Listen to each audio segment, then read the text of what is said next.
What's that? Go ahead.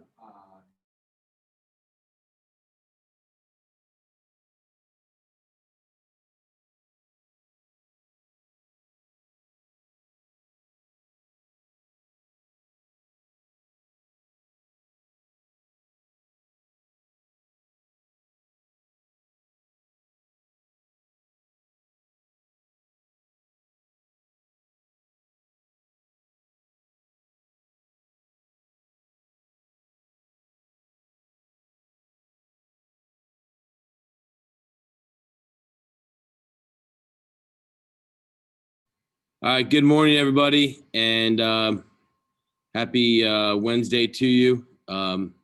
We are going to go ahead and get on to Canvas. You probably are already there since that's how you get on. And go ahead and go over to modules. We're only at about 17 here, so I'm going to wait probably about 2 minutes. But if you go to modules, there you're going to find the warm-up for today. Which is going to actually be a video that we're going to start off with. So I will show you how to get to that here shortly. But in the meantime, I'm gonna, like I said, gonna give everybody just a chance to get in here and start taking attendance.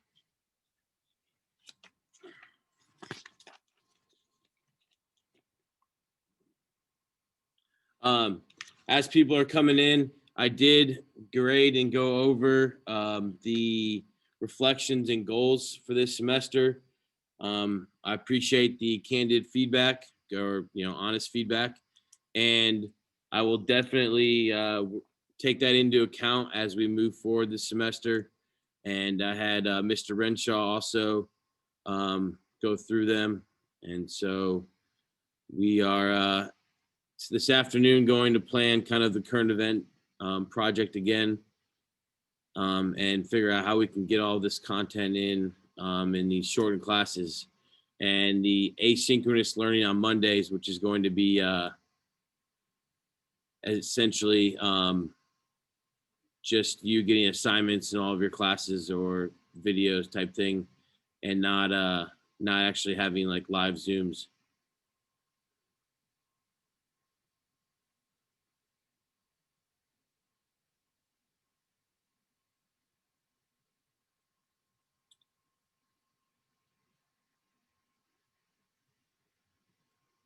All right, so we're getting a few more here. Gonna still give, we got people kind of straggling in, so gonna give them a minute or two.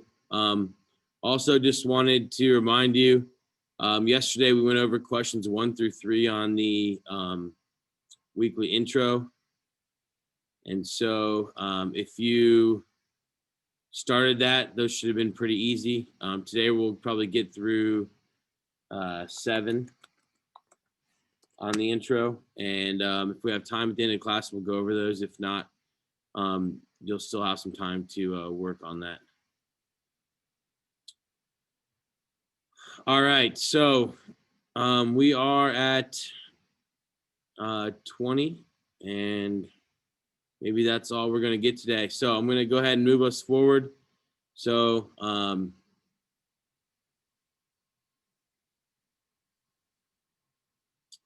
going to go ahead and share the screen with you. And as many of you already know how to do this, I just want to do it as a reminder. So I'm going to go to Chrome here. Oh, I'm sharing a different one than I expected. Here we go.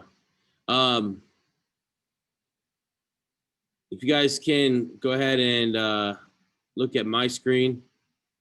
From the home page, go to modules. And at the bottom, you're going to see 1-6 warm-up, mankind video questions. Okay. So what I want you to do is click on that.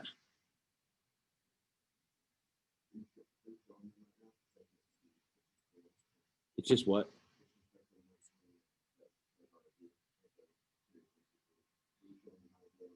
Yeah. Oh, you can't see that. Ah. All right. Whoops. We're gonna switch to share here. Mr. Renshaw's helped me out here. So I think this is the correct Google Chrome. Francesca, can you see 1-6 warm-up questions now? Yeah, I can. Okay. So we're gonna watch a about a 12-minute segment here on one of the more infamous characters in world history, and that is Christopher Columbus. All right. And when I say infamous, he thought he was doing this great favor to the world, which in return caused a sweeping effect where he changed the labor system of 2 continents.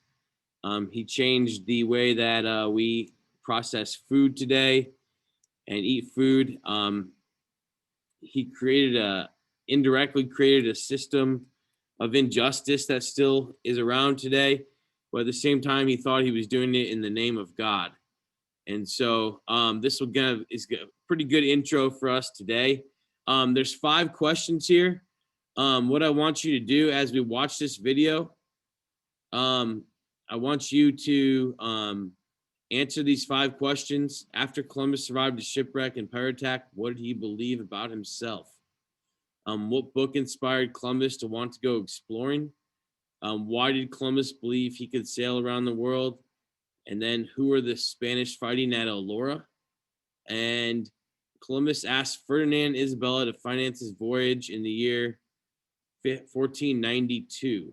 Why might Columbus have chosen that year specifically? So we'll go ahead and go over these quickly when we're done, but I want you to try to record these, and then you're actually going to be responding to this as your warm-up today when we are finished for your 5 points participation. Okay. I want to give people a minute just to make sure that they're on the same page here with me. Does anybody have any questions? No? Maybe? I'll give you a little bit of time. All right, then we're going to go ahead and get started here.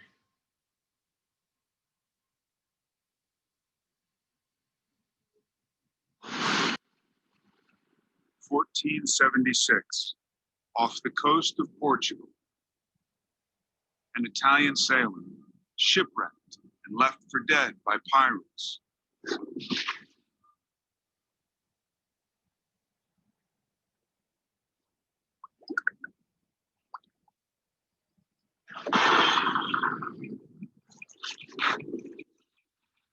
His name? Christopher Columbus. A dreamer who will unite a divided world. He believes he's been saved by God for a special purpose.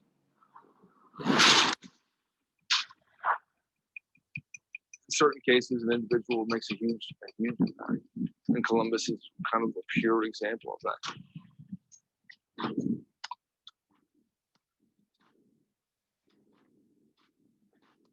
He settles in Lisbon, Portugal. With the help of his brother Bartolomeu, he begins to pursue a dream. He was a guy who had this tremendous personal ambition. He really, really wanted to pull his family up from the muck and become an aristocrat, become a gentleman. His dream is inspired by a book written 200 years earlier, but thanks to the printing press has become a bestseller. After the Bible, the most widely read book in Europe, The Wonders of the World by Marco Polo.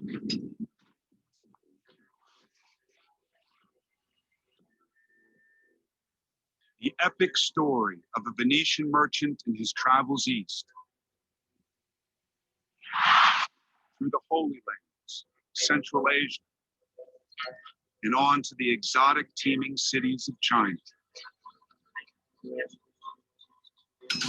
It is scarcely possible to set down in writing the magnificence of this province. Here they weave gold tissues, as well as every other kind of silk and cloth. The city contains merchants of great wealth and an incalculable number of people.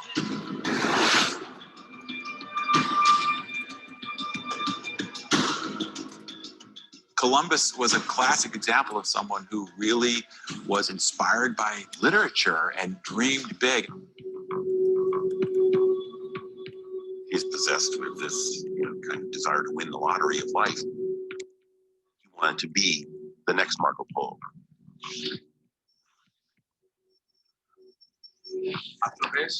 Columbus's brother is a map maker. Together, they plot a revolutionary idea. To head east by traveling west.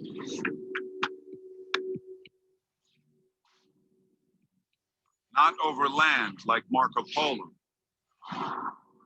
but by sea. What a great opportunity. What a wonderful thing to be part of. When I think of it for myself, like, woof, get a little frisson. Map makers at the time know nothing about the Americas. To them, this double continent doesn't exist. They believe there's a vast, uncrossable ocean between Europe and Asia.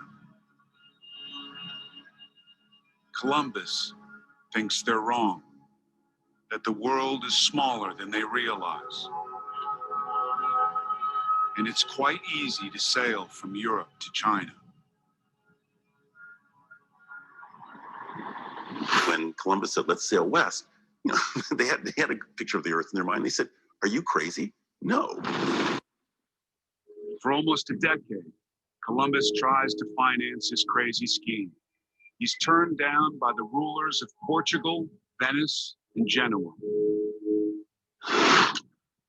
But the balance of power in Europe is changing. With the help of the gun. It hasn't stayed a Chinese secret. Almost as soon as the Chinese had invented the first proper gun, within 40 years, this had spread all the way to Europe. No invention had ever moved as fast in the entire history of the world.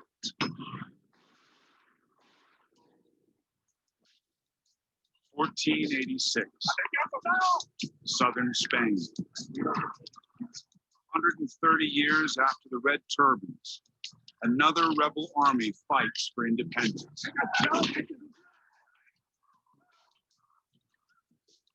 Using the latest in gun technology, the arquebus.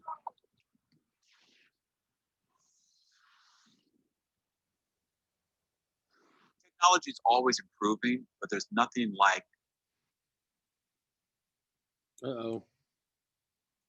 war to give an outsized advantage to whoever has that slight technological edge.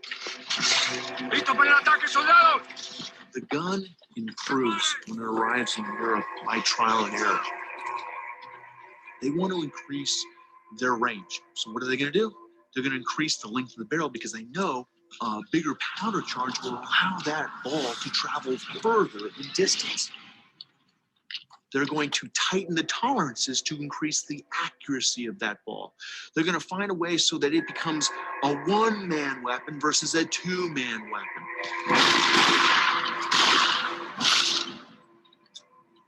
The real breakthrough came with a trigger mechanism.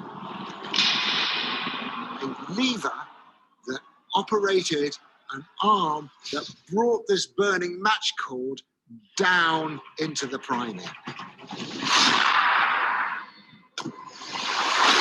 Individual soldiers were now armed with something quite deadly, quite accurate, and extremely portable. What happens here in Spain will help propel Columbus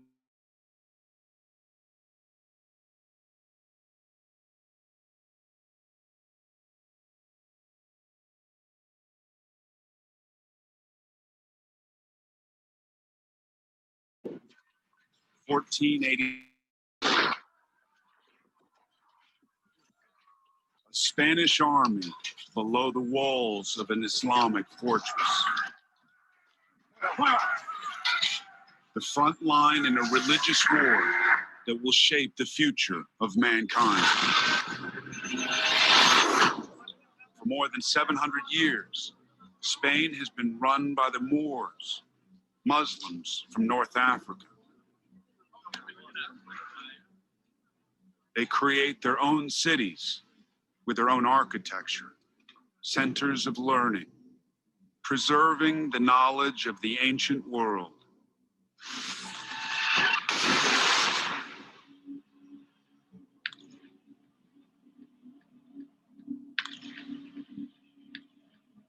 But Spanish armies try to reclaim the country for Christianity.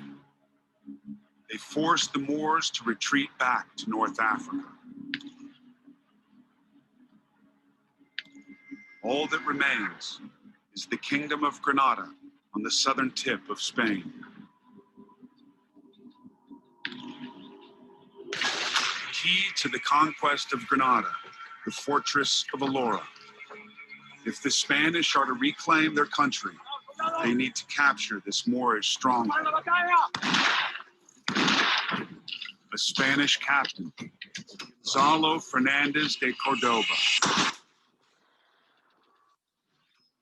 Young, ambitious, known in court as the Prince of Cavaliers.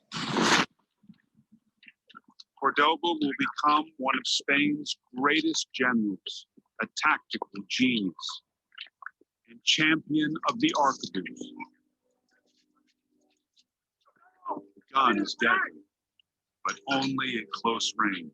He needs his men to be nearer the enemy.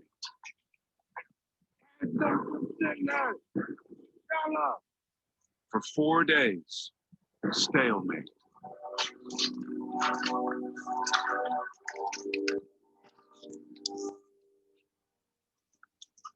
Now he leads a fresh assault.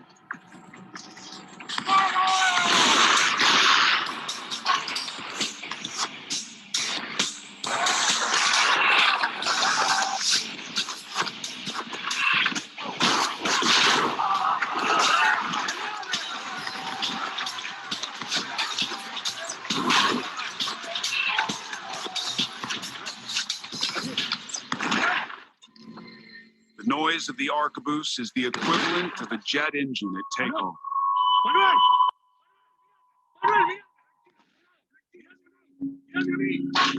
Soldiers deafened.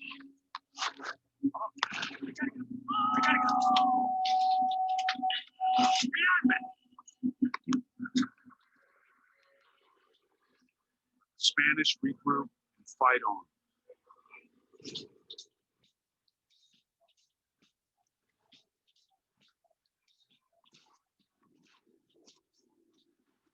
The closer they get, the more effective their guns.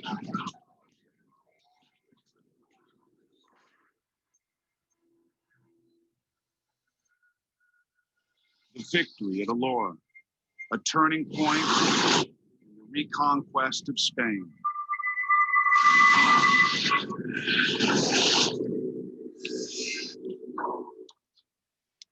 Over the next 6 years, city after city falls to the Spanish. January 2nd, 1492. A day that changes the destiny of mankind. Spanish monarchs, Ferdinand and Isabella, ride victorious into Granada. González de Cordova helps negotiate the surrender of the Moors. A Spanish chronicler calls it the most blessed day there has ever been. In the crowd, one man senses an opportunity. Christopher Columbus.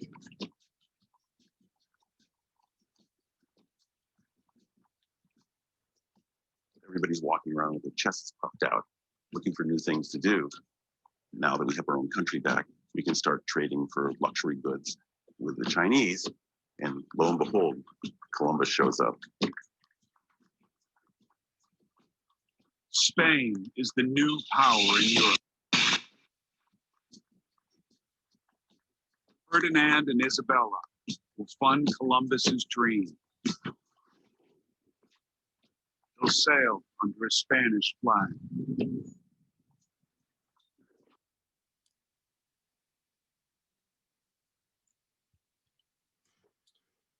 All right.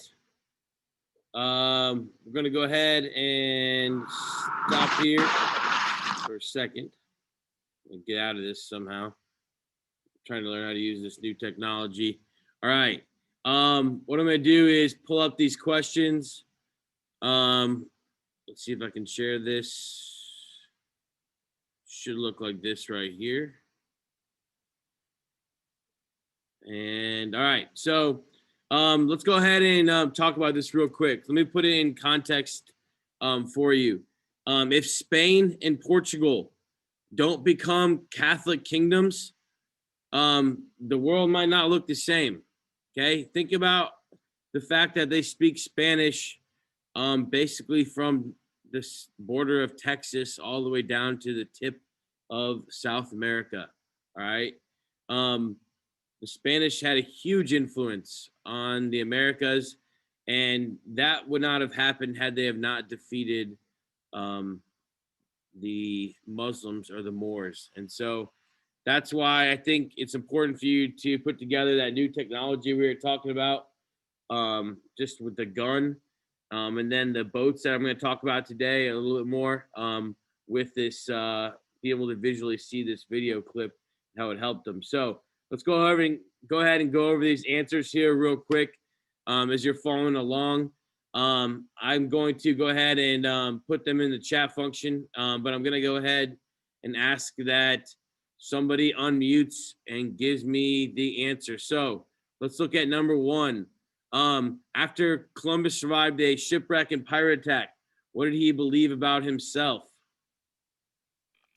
He believed he was saved by God for a specific purpose. Bingo. Believed that he was saved by God for a specific purpose. And so he thought that he was kind of ordained to be the person to take this big risk. Good. What book inspired Columbus to go exploring? Some of you might play this in the pool in the summer. The Wonders of the World by Marco Polo. Yeah, The Wonders of the World by Marco Polo. Marco Polo was a fancy, rich Italian man who basically went to China and was there for 20 years while the Mongols ruled China. Came back. They thought he was a liar. They threw him in prison, but he secretly gave his messages to someone who recorded them and maybe fantasized them a little bit. But it definitely drew a lot of interest from people around Europe about what Asia looked like and what the West Indies, which they considered all of China, India, and Asia and Indonesia to look like. So that was a big influence. All right, good. Why did Columbus believe he could sail around the world? He thought the world was smaller than it actually was. All right, bingo. Columbus was way, way, way off in his calculations. And so we'll talk about it here in a second. But when he went to the Portuguese to ask for money to sail to the Americas, the Portuguese laughed at him, said, "You're not very smart." All of our scientists say that, and cartographers, map makers say that this is way further than you are predicting. There's no way you'll ever make it to China or the West Indies sailing west instead of sailing south or east, which was the only thing that they knew about. Okay, good. Who were the Spanish fighting at Elora? This is the last of this stronghold. What were the names that they were given? These are the Muslims in Spain. There's a specific name for them, though. The Moors. Good. All right. So they were fighting the Moors. The Moors had controlled Spain from basically 750 CE all the way until 1492. So a pretty solid chunk of about 700 plus years. Most people don't realize that Spain was controlled by Muslims for 700 plus years. You really need to go to Spain and see their architecture and the blend of Catholic and Muslim architecture there, Christian Muslim architecture, to get a feeling for that. It's pretty neat. And so this kind of goes in with number 5 then. Columbus asked Ferdinand and Isabella to finance his voyage in 1492. Why might Columbus have chosen that year specifically?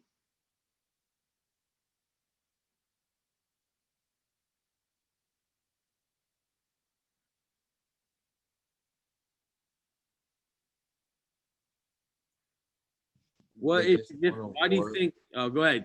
Sorry. They just won a war, so they were happy and looking for stuff to do. All right. So yeah, they had just won a war and become a united kingdom called Spain. They were originally Castile and Aragon. That's a good answer. So they were possibly looking to become more powerful. Good. Any other reasons why they might want to have, why Columbus would have looked for that opportunity? I said to sail under the Spanish flag. Yep. And you got to go back. They didn't really talk about this too much, but who had denied Christopher Columbus before when he asked for money to try to sail west?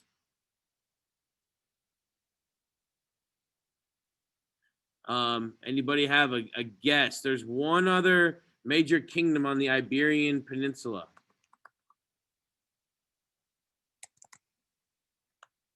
Starts with a P. Portugal. Yeah.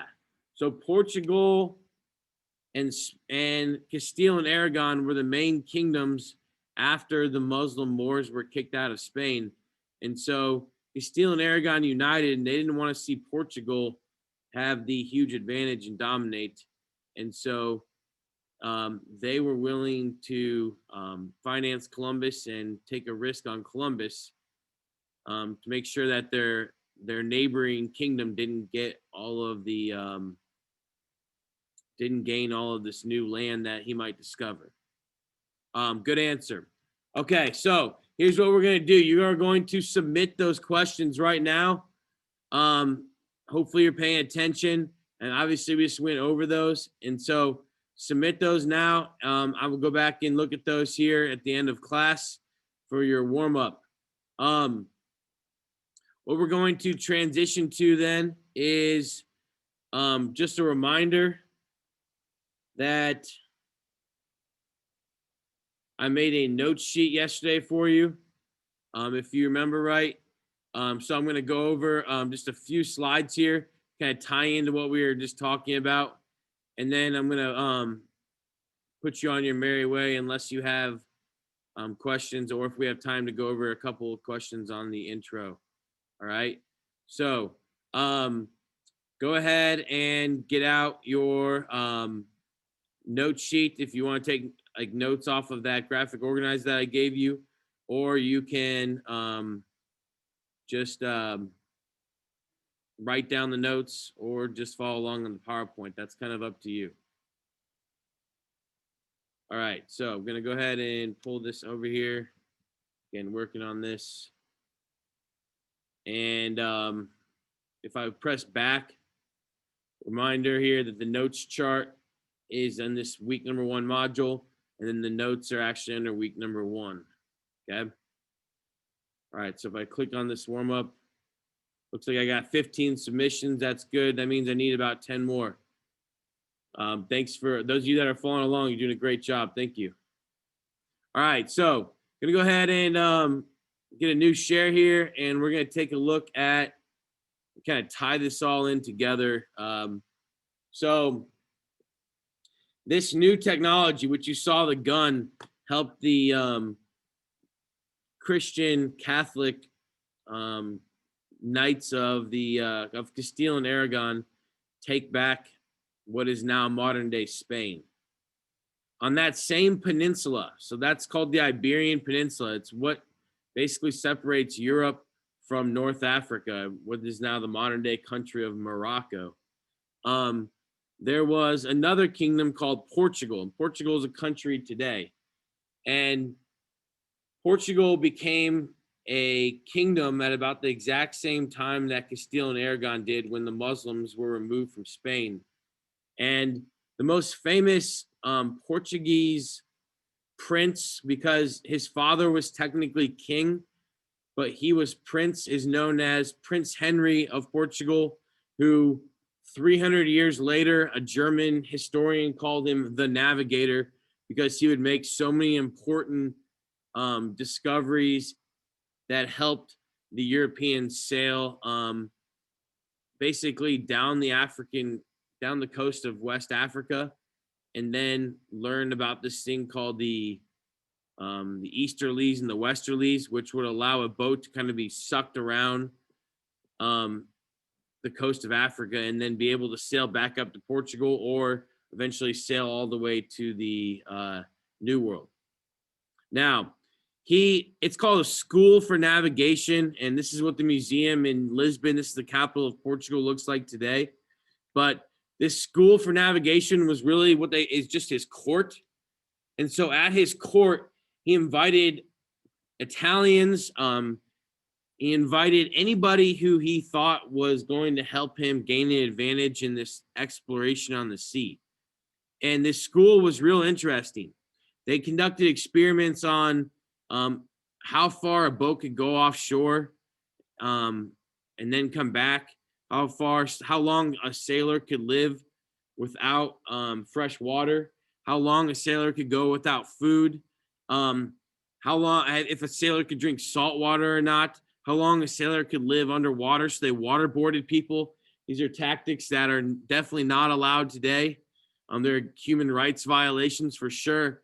But that's why famously in history, he's called the Navigator, because the Portuguese, this kind of drove their desire to try to sail outside of Portugal and down the West African coast. And so due to their proximity, their location, which is right on the Atlantic Ocean, they are the first, what we call maritime empire, or the first ocean empire. And so Prince Henry had a fascination for sailing down the West African coast. And so he financed ships and basically said that any sailors that went on these ships and found gold in Ghana, because he had heard that there was gold in Ghana, and came back, that he kept 20% of it and they could keep 80% of whatever they made. So he only taxed it 20%. And so they found island chains like the Mazores Islands, and this would lead to further exploration down the West African coast. And by 1487, this is a huge deal, a sailor named Bartholomew Dias accidentally found the tip of Africa, which he called the Cape of Good Hope, because this was, again, he thought he had been shipwrecked, washed up on the coast of Cape Town was what it's called today, but the Cape of Good Hope. And that was when the Portuguese realized they could then sail. They finally found the tip of Africa, which they had been looking for hundreds of years. And if you remember that map I showed you yesterday, they didn't know where the tip of Africa was. Now, this meant that they knew where the tip of Africa was, and they could then sail around that, which a year later, a sailor by the name of Vasco da Gama in 1498 would sail all the way around the coast of Africa, up the east side of the coast, and then all the way across the Indian Ocean to India, or Calicut, which was one of the most prosperous seaports in the world at the time. And so this was kind of evidence that the Portuguese were in major control, and that this is one of the reasons why Castile and Aragon were concerned. And so Ferdinand and Isabella, who were the king and queen who united Castile and Aragon into Spain, said, all right, we need to take this risk. And so they hired this guy by the name of Cristoforo Colon. That's how you would say in his mother tongue, which was Ligurian, because he is an Italian. He was Italian who moved to Portugal, had a wife in Portugal who died. He then went to the newly united Spain, where he took a mistress and had another child. And that was where he convinced Ferdinand and Isabella to take a risk. And even though they knew that his calculations were way off, they only gave him about what was typically like a small sum of money, not really that much money, to try to fund these ships. And then they promised him that he could keep 20% of whatever was made, like he could keep it for himself. Plus, he would become the governor of any new land that he found. And so Columbus kind of weaseled his way in there, per se, using the Portuguese, because he had gone to the Portuguese king twice and begged him to finance his trips. And both times the Portuguese said no. And so Spain says yes. And Columbus makes 4 voyages. You can see right here to the Americas. All right. The first one, he finds the Bahamas. That's in the orange. The second one, when he comes back, he's going to explore what's called Hispaniola on the map, but is really Haiti and the Dominican Republic today. And that's where he sets up the first Spanish colony in the Americas. Today it's called Haiti. But again, he called the whole island Hispaniola, New Spain. And then the third was back to Hispaniola. And then his fourth trip, he sailed to Central America in search of another route. He heard that there might be another route to China, or there might be another route to the West Indies where he could find these spices that he wanted. But in reality, obviously it was Central America. And by the time he made his fourth trip, the Spanish king and queen had figured out that he had brutally slaughtered hundreds of people.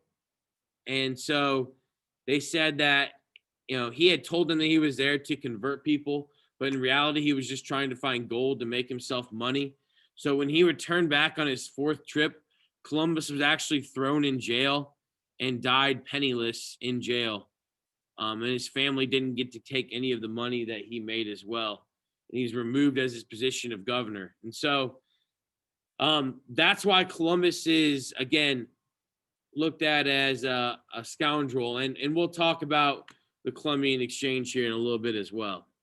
So the other thing I wanted you to mention is Columbus thought he had reached Japan, literally. He thought he had reached Japan, but in reality, obviously, it was there was a whole landmass between him and China, Japan, and Indonesia and India. And that was the reason why he called this the West Indies, which is not the West Indies. We know it was the Americas. And another reason why he called the natives that lived here Indians, because he thought they were from India, but they weren't. They were Indians. They were Native Americans, actually. Okay, so, all right. I'm going to go ahead and stop there to respect time today. I don't want to go the whole period. If I can find this intro on here, unless I shut it down. On the intro, I believe I got here to, nope, that's not the right intro. I'll go ahead and go over the intro with you tomorrow, but you've got about 5 minutes now. Just a reminder, I'm going to stop the share, find this, the intro. Gonna share here one more time. Go back to this. All right, the intro is right here. And it looks like I've got 18 people that have submitted so far. I had 12 last night, but I think we're up to question 7 on that intro. So you've got about 5 minutes if you want to work on it, 10 minutes till your next class. Unless you have a question, feel free to go. Thanks for your participation today.